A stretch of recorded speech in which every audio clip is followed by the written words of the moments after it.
Samuel's gaze lingered on his mother, his eyes brimming with profound sorrow.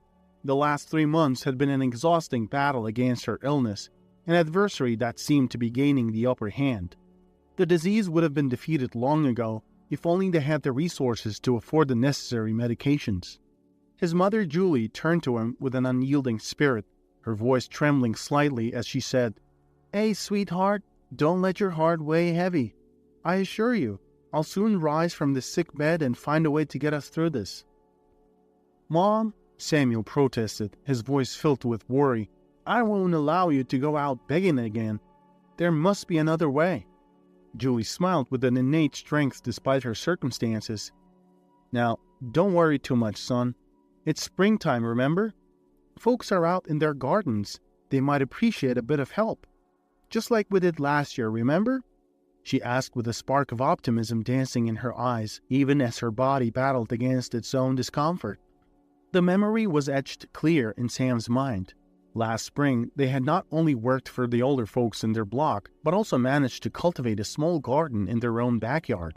Their neighbors hadn't just compensated them for their labor, but also generously shared some seeds. Sam had thrown himself into this project wholeheartedly, tilling a small patch of earth, planting the seeds with painstaking care, and watering them regularly.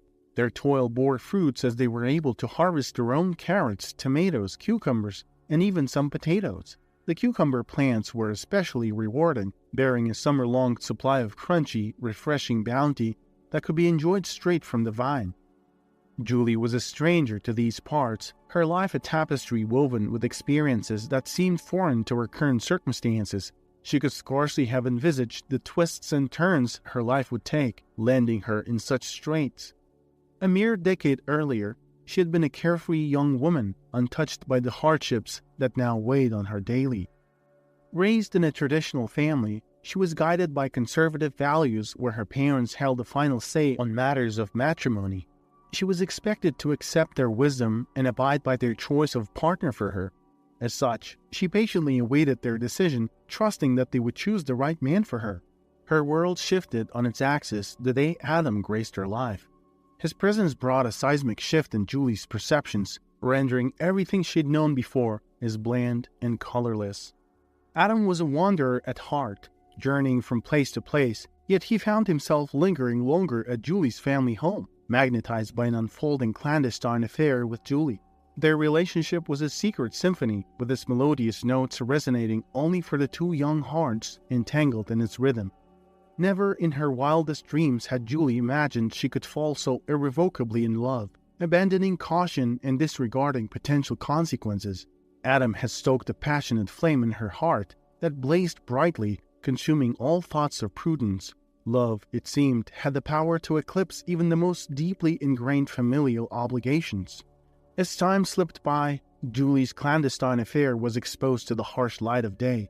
Upon discovering her secret relationship, her parents reacted with stringent reproach, punishing her for an act they viewed as rebellious and unacceptable.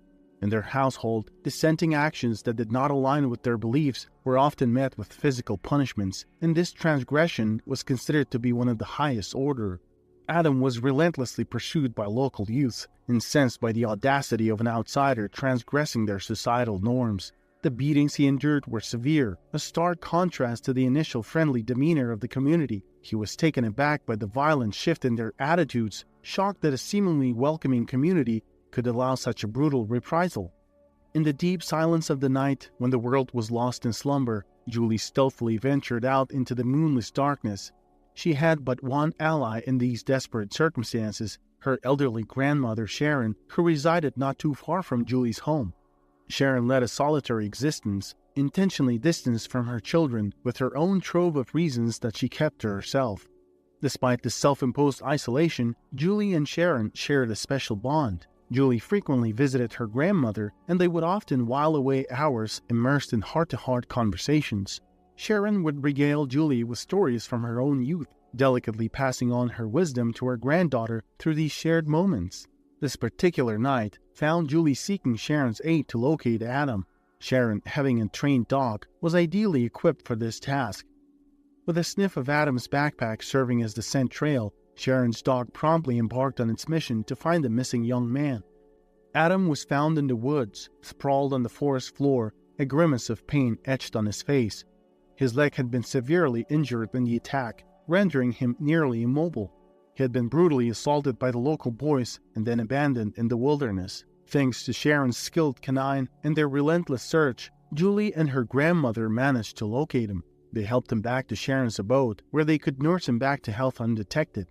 For the ensuing days, Sharon tended to Adam with clandestine care during daylight hours, while Julie would visit him under the cover of night, ensuring their activities remained unnoticed by their slumbering community. A week of secret convalescence passed before Julie and Adam made the grave decision to flee their restrictive community. In a poignant farewell, Julie expressed her heartfelt gratitude to her grandmother for her unwavering support, not just through the recent tumultuous days, but for her guidance ever since Julie was a young girl. Before the young woman embarked on her journey, Sharon imparted one final piece of wisdom. "Julie, my dear, I understand that you're embarking on this journey in pursuit of your happiness. But remember, true happiness comes from accepting whatever blessings and challenges God bestows upon you, be they good or bad, and nurturing a heart filled with gratitude." Touched by her grandmother's words, Julie offered a final radiant smile and embraced her tightly, carrying these wise words close to her heart as she stepped into an uncertain future. Caught in the whirlwind of their sudden departure, Julie had failed to gather her identification documents. If it hadn't been for the modest funds that Adam had managed to save, their journey would likely have been cut short. The pair were wary of hitchhiking after dark, conscious of the risks involved and the fear of being pursued and searched by their community. However, Julie, with her resourceful mind, conceived an alternative plan. Having successfully navigated their way out of town, they settled on a new strategy. Julie, garbed convincingly as an elderly woman, would attempt to flag down the sparse semi-trucks that passed by their secluded location, while Adam remained concealed in the shrubs lining the roadside. Their initial attempts were met with disheartening results, as the first few trucks breezed by without so much as slowing down. One driver who did pause regarded Julie with a suspicious gaze, and she realized her ruse was unlikely to persuade him to offer them a ride. As the early dawn painted hues of pink and orange in the sky, Julie was standing by the roadside, desolation creeping into her heart. Suddenly, she spotted an aged pickup truck chugging slowly over a nearby incline. Throwing caution to the wind, she stuck her thumb out, signaling for a ride. The truck, moving at a leisurely pace of about 35 miles per hour, gradually pulled over to the roadside. An elderly man, rifle slung across his shoulder, exited the vehicle and sauntered over to the front of his truck. He studied Julie's appearance with a thoughtful gaze, his experienced eyes discerning that the young woman before him was likely embroiled in some form of trouble. Julie's disguise as an old woman seemed to have fallen short for this observant man. With a friendly nod, he greeted her. "Howdy, young lady. Where might you be headed at this early hour?" With this gentle greeting, Julie sensed a flicker of hope. The old man's demeanor instilled in her the courage to lay bare the truth. "Sir," she started, her voice quivering slightly, "I'm not alone. My boyfriend is with me. We're running away from my parents." "Adam," she called out softly. "Honey, it's safe. Come out." The old man's gaze fell upon the emerging Adam, sweeping over the young couple in a contemplative silence before he let out a deep sigh. With a resigned shrug, he turned back towards his truck. As he reached the driver's door and pulled it open, he addressed Adam, his voice gruff but not unkind. "Put your bag in the back." Throughout the journey that followed, the elderly man remained taciturn, his gaze fixed determinedly on the road ahead, as if he had chosen to detach himself from the pair in his vehicle. His face bore a stern expression, a clear indication that he wished to remain aloof from their predicament. After several hitchhiked rides, Adam and Julie eventually arrived at Adam's family home. He had assured Julie that his parents were kind-hearted people who would embrace her into their home with open arms. However, upon the arrival of Adam's parents, it became painfully clear that Julie's presence was not met with the warm welcome that had been promised. The ensuing dinner was perhaps one of the most uncomfortably quiet meals in the family's history. The clinking sound of forks against plates echoed ominously in the strained silence, each note amplifying Julie's feeling of discomfort. Every time she attempted to break the ice, to alleviate the palpable tension, she would be interrupted by Adam's mother with a request to pass the pepper or the napkin. thereby curtailing her efforts. After the silent ordeal of dinner, Adam led Julie to the guest room where she would be sleeping. She settled down on the edge of the bed, her heart pounding in her chest as she considered the distress her parents must be experiencing in her absence. As she sat there, lost in her whirlwind of thoughts, she could hear the muffled but distinct sounds of a heated argument emanating from the other end of the house. Adam's parents were chastising him, their words laced with disapproval and disbelief. They expressed their outright rejection of Julie, stating that her presence was an embarrassment to their family. "Are you out of your mind, Adam?" Their voices echoed through the otherwise silent house. "Why did you bring her here? Look at her. She doesn't belong here. I don't know how you're going to convey this to her, but we are in no way endorsing her presence." Their ultimatum was crystal clear and unyielding. Adam had to sever ties with Julie. What stunned Julie the most was Adam's silence. He passively absorbed his parents' onslaught of criticisms and objections without uttering a single word in defense or protest. Eventually, he responded, uttering a sentence that felt to Julie like a cold, harsh wind blowing through her heart, chilling her to the core. "Yes, Mom, I got it." His acquiescence to his parents' demands left Julie feeling abandoned and isolated, as if she were now completely alone in this vast world.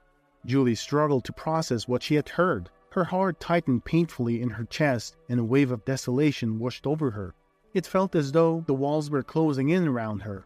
The pressure was suffocating. Her innocent dreams of forging a loving family and living a simple, beautiful life shattered into countless fragments in mere seconds. Anxiety started to grip her as she dreaded what Adam was going to relate to her. She feared she wouldn't be able to endure hearing his words, the final blow to her already shattered spirit. Swiftly, she packed her few belongings into her small bag, fleeing from the scene of her heartbreak and stepping out into the cool embrace of the night. From that moment forward, Julie was thrust into a harsh reality. She scraped by, taking on temporary jobs where she could, and receiving paltry sums for her efforts. Her situation was further complicated by the lack of any identification papers. Even her attempts to secure a position as a waitress in a restaurant were futile due to her lack of experience. The manager, however, suggested she could take up a job washing dishes. In her quest for shelter, Julie found herself amidst a group of homeless individuals. Despite their own circumstances, they proved to be exceptionally kind and guided her through the challenging lifestyle they all shared. She often sought refuge in homeless shelters, but when these facilities were at full capacity or too distant, she found herself sharing the rough streets with her newfound companions, huddled against the elements under the open sky. One day, while she was tackling a stack of dishes in the kitchen of the restaurant, a wave of nausea swept over her. Pam, the sous chef, noticed her discomfort and cast her an understanding glance. Initially, Julie didn't suspect anything until Pam supplied her with a couple of pregnancy tests. To her astonishment, the results confirmed that she was indeed pregnant. When Samuel came into the world, his birthplace was not a sterile maternity ward, but a modest shack. Seeing Julie's predicament, her friends from the streets pulled together their meager resources and managed to rent an apartment for her and the baby. While it was far from an ideal living space, it was a significant improvement from the cold outdoors or the overcrowded shelters. As time passed, Julie came to a disconcerting realization. She was gradually becoming resigned to her precarious lifestyle. While she could endure such circumstances for herself, she recognized that her son Samuel deserved a better life and a sound education. Acknowledging the harsh reality that she would be unable to provide these essentials on her own, she found herself left with a heartbreaking choice. She would have to surrender Samuel to an orphanage. The thought of giving up her son to an institution was beyond any agony Julie could imagine.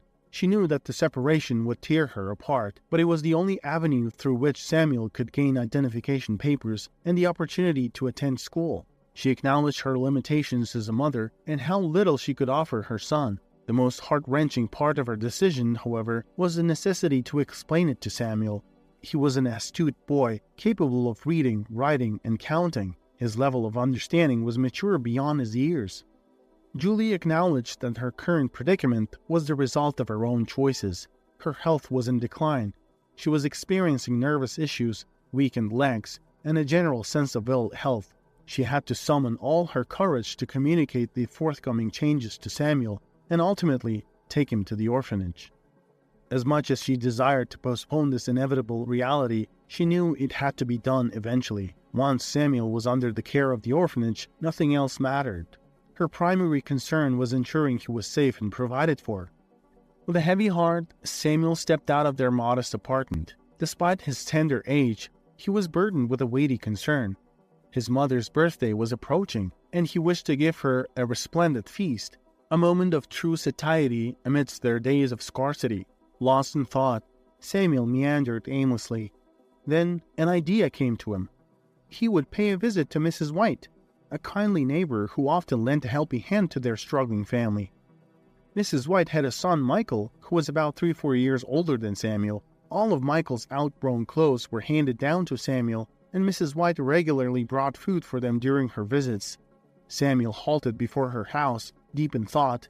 They had already received so much assistance from this kind-hearted woman, and he was hesitant about asking for more. It didn't feel right to impose further on her generosity. With a sigh, Samuel continued his stroll, daydreaming of a miraculous find, a windfall of cash on the ground, sufficient to cover his mother's medicine and their meals. He was well aware that such fortunate incidents belonged exclusively to fairy tales, but his heart yearned for that bit of magic. Caught in this fanciful reverie, Samuel hadn't noticed that he was standing before a restaurant until his daydreams were interrupted by a chorus of laughter, screams, and joyous cheers. He halted in his tracks, trying to decipher the source of the noise. What he saw was a crowd of elegantly dressed people, all seemingly celebrating a wedding. He had never before witnessed such a concentration of beautifully dressed individuals in one place. Drawn in by the spectacle, Samuel moved closer, utterly captivated by the sight of the bride and groom walking towards the stunning decorated wedding arch. The bride seemed hardly more than a girl, her youthful beauty reminiscent of a porcelain doll. Samuel thought he recognized her likeness from somewhere, but he couldn't quite place it. The groom, by contrast, was a handsome figure, elegantly attired, but noticeably older, likely over 30. Yet, in spite of the celebratory atmosphere, the groom's demeanor lacked the radiant happiness that lit up the bride's face. Something about his expression seemed aloof, detached from the joy of the occasion. A deep voice suddenly disrupted Samuel's trance, causing him to instinctively shrink back, ready to flee. But the voice belonged to a young man whose eyes sparkled with mirth and goodwill, if somewhat glazed from drink. "Alright, kiddo. Stay put, okay?" the man slurred. "My best friend's getting hitched today, so I reckon I'll fetch you some sweets." With a slightly unsteady gait, he ambled off, leaving Samuel standing uncertainly by the sidelines. He saw the inebriated man engaging in a conversation with the groom, who seemed to be desperately trying to make himself understood. The man, however, appeared more interested in the celebrations than whatever the groom was trying to convey. Samuel assumed the man had likely forgotten about him, and turned his attention back to the wedding ceremony unfolding before him, a spectacle of grandeur and happiness he had never before witnessed. His mind took him to a fantasy world where he could see his mother dressed in a flowing white gown, her hair styled elegantly, and a radiant smile lighting up her face. He imagined her walking down an aisle strewn with flower petals, under the soft glow of fairy lights, surrounded by well-wishers. The thought of his mother, so beautiful and happy, brought a smile to his face, but it quickly faded as he was snapped back to reality. A twinge of sadness washed over him as he realized the harsh contrast between his dream and their current life. The man suddenly leaned down towards Sam, a familiar scent of strong spirits wafting from him. With an extended arm, he presented a crumpled brown paper bag to Sam, its insides brimming with an assortment of vibrantly colored candies. "Thank you so much, sir." Sam's eyes sparkled as he eagerly accepted the sweet treat. "No problem, kiddo," the man replied, a sloppy grin spreading across his face. "Now, watch this. The bride is about to toss her bouquet, and between you and me, I'm hoping no one catches it." Sam's eyes widened in curiosity as he turned to look at the man. "What happens if you catch it?" "Well," the man chuckled, flicking imaginary dust off his formal attire, "they say that whoever catches it will be the next to walk down the aisle. And trust me, one of my buddies out there," he pointed to a group of men laughing and joking among themselves, "will be the hapless victim." Sam's grin widened as he nodded in understanding, his eyes reflecting amusement. The throng of well-dressed attendees began to form a wide circle, leaving a handful of young women standing at the center, with Sam unwittingly caught among them. His eyes were wide, glancing about in confusion and intrigue as he wondered why he found himself in this odd situation. Then, out of nowhere, a flurry of petals came fluttering down towards him. Instinctively, he threw his hands up, defensively bracing himself against the incoming object. To his surprise, his fingers closed around the bouquet of soft, fragrant flowers, the stems tied neatly together with a silver satin ribbon. As the crowd erupted into excited cheers, he looked down, astonished. He was holding the gorgeous bride's bouquet, which had just been flung into the air as part of the wedding tradition. Caught by surprise, he was now the focus of everyone's attention, holding the bouquet aloft like a prized trophy.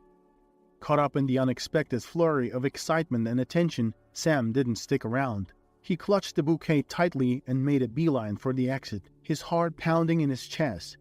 His legs moved as fast as they could carry him, propelling him through the streets under the soft glow of the city lights. With the bouquet in one hand and the bag of sweets in the other, he was practically sprinting all the way home. He could feel his heart pounding in his chest, almost in rhythm with his rapid footsteps against the concrete. The cold wind whipped against his face, but he didn't notice.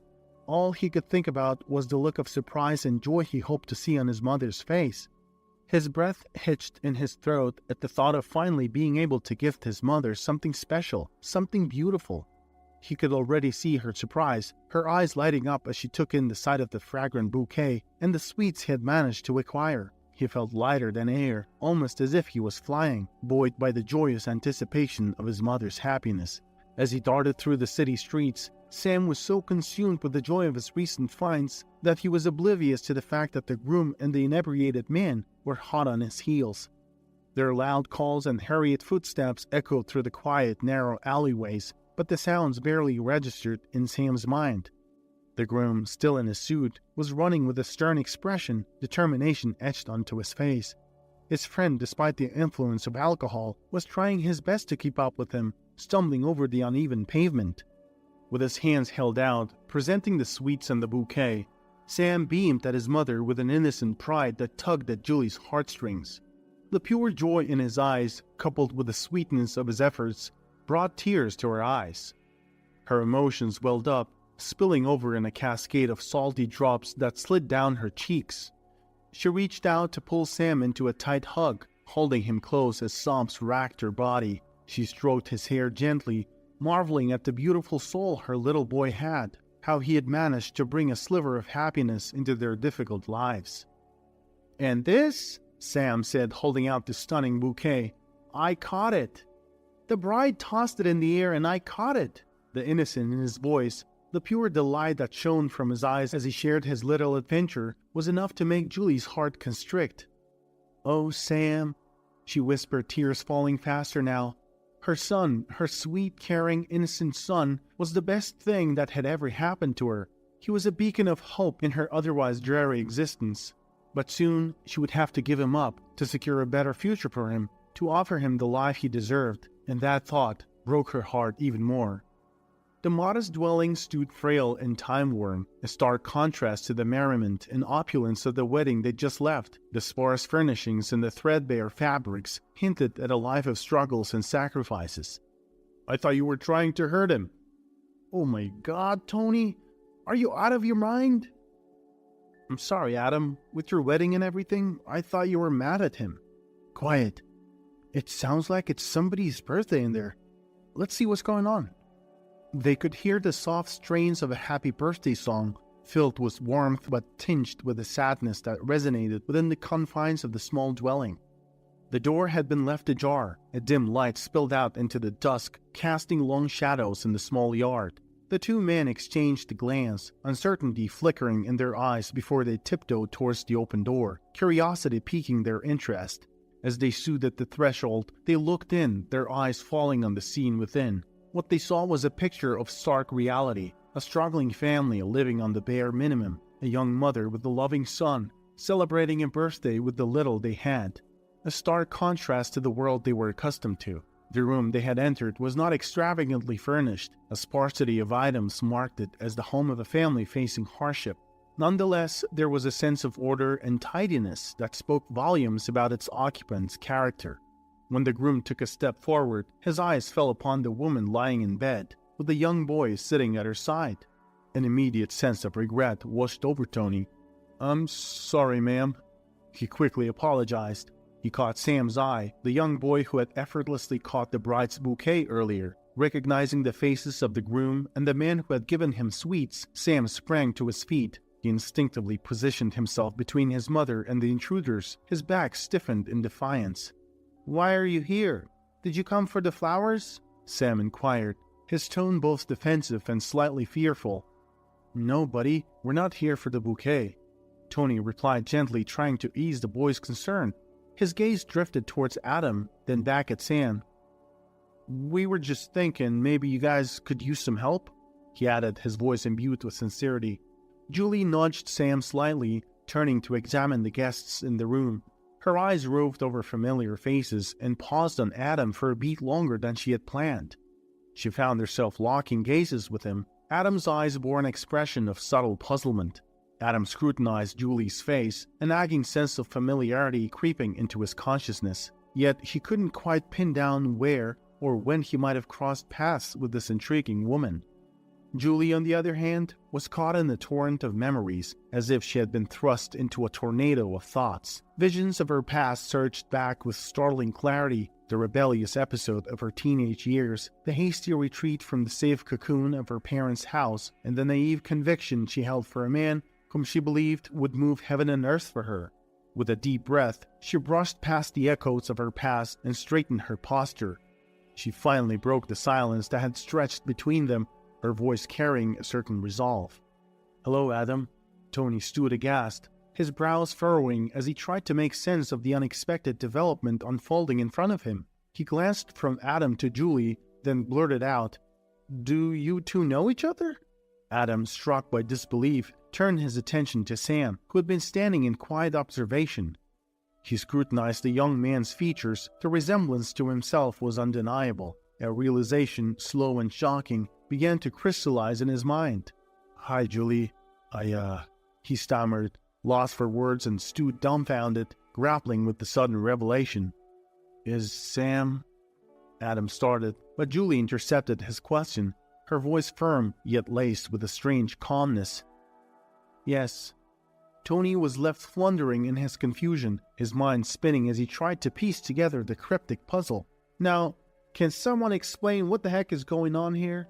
he demanded, his eyes darting between his friends. Adam sighed, shaking off his stupor to address Tony. "Tony, this is Julie, the girl I told you about from that hiking trip. You remember?" Tony's face contorted in an effort to recall. They'd embarked on countless adventures and hiking trips together, making it a challenge to isolate one particular incident from his memory. "Do you remember when I was beaten up on a trip?" Adam prodded Tony, hoping to jog his memory. A look of realization dawned on Tony's face. "Oh yeah, I do remember that," he acknowledged. By this point, Julie's eyes had welled up with unshed tears, brimming with the emotional turmoil within her. Observing this, Sam immediately stepped forward, protective and resolute. "That's enough. Please leave. You're upsetting my mother. She can't afford to cry right now. She's unwell," he declared. The sudden shift in the man's behavior had caught Sam off guard, but regardless of who they were, his priority was shielding his mother. Meanwhile, Adam's phone buzzed in his pocket. Seeing the caller ID, he excused himself to answer. It was his bride. "Honey, I'm heading back. Yeah, I'm not too far away." "No, don't worry, it's nothing major. We'll be there shortly." Adam concluded the call and turned back to Tony, an apologetic look on his face. "Tony, we have to go." As he glanced back at Julie and Sam, he caught sight of a tiny smile breaking through Julie's tear-streaked face. "I'm really sorry." Adam voiced his apology, then pivoted to leave.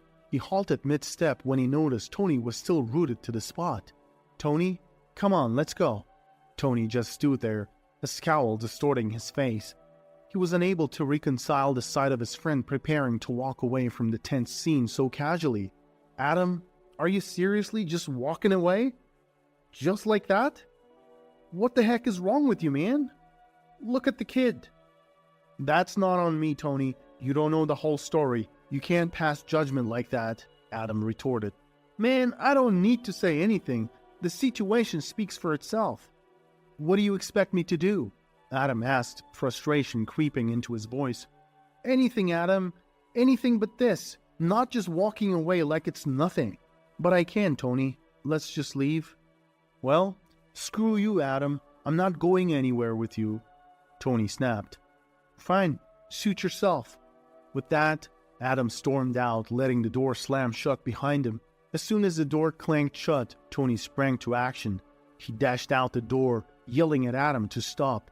He caught up to him, and without uttering another word, he swung a right hook that connected with Adam's face. "Now you can go," Tony spat out, then turned around to head back inside. Despite the chilly rain falling outside, warmth and merriment filled the Walkers' household. The family had congregated around the dining table, celebrating Samuel's first wrestling medal, earned at a district tournament. A tantalizing aroma of Grandma Sharon's scrumptious turkey, paired with mashed potatoes and a medley of vegetables, filled the room. Julie was a whirlwind in the kitchen, arranging plates and filling glasses with brisk efficiency. Breaking the joyful chatter, Sam turned to his grandmother. "Grandma, where's Dad?" Sharon patted Sam's hand reassuringly. "He'll be here soon, darling. Probably held up at work." Just minutes later, the doorbell chimed, heralding Tony's arrival. He sauntered in, lugging a bag brimming with gear for Sam. "Here you go, big man. I got you some new gear," Tony declared, presenting the bag to Sam. "Thanks, Dad," Sam responded. He shot Tony a small grin before turning away and shaking his head lightly. It wasn't as though he needed anything. He had everything he could possibly want. But Tony, whom he affectionately referred to as Dad, never missed an opportunity to shower him with gifts. The family gathered around the dinner table, the air filled with a soothing hum of chit-chat and laughter.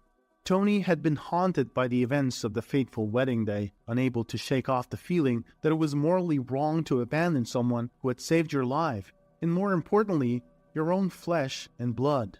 Consequently, he resolved to care for Julie and her son Samuel, not out of sense of obligation or guilt, not because he harbored feelings for Julie, but because he was moved by Sam's unwavering dedication to his mother's well-being. Growing up, Tony had only ever known his father, never having met his mother. Watching Sam's display of care and protection for his mother had a profound effect on Tony, melting his heart. The family was nestled around the table, engaged in merry conversation and laughter, when an unexpected knock on the door punctuated the festive atmosphere. The room fell into silence, curiosity etched on every face. They hadn't been anticipating any additional guests. Taking initiative, Sam stood up. "I'll get it," he announced, padding over to the door. When he swung it open, the cool and fresh aroma of the post-rain evening was overpowered by the sharp scent of alcohol. Standing in the doorway, leaning against the frame for support, was Adam. He was drenched, the rain having soaked through his clothes, and he was panting heavily. Adam looked down at Sam, and overcome by emotion, he broke down. His words tumbled out between sobs. "I'm so sorry, son. I'm so sorry. Please forgive me. Can you forgive me?" Sam had forgiven his biological father long ago. Adam had married the woman his parents deemed suitable for him, but genuine love for her eluded him. He had been spiraling for several months, alcohol becoming his crutch. Today, under the influence and emboldened by liquid courage, he had ventured to seek forgiveness from the people who could have once been his family. Sam peered up at Adam, his young eyes filled with a sense of pride. He reached out and took Adam's hand, guiding him towards the dining room. Upon seeing a bedraggled and tear-streaked Adam, the rest of the family fell silent. "Mom, do you think we could set one more plate?" Sam asked, casting a glance at Adam. "Sure. Let me get it," Julie replied, rising from her chair. For the next few minutes, an awkward silence hung over the room. However, it wasn't long before Sam's engaging questions livened up the atmosphere, and the familiar sounds of laughter and cheerful conversation filled the air once again. Feeling a sense of acceptance wash over him, Adam finally believed he had been forgiven. From that day forward, the oppressive weight of guilt that had been bearing down on him lifted, allowing him to walk away, finally finding peace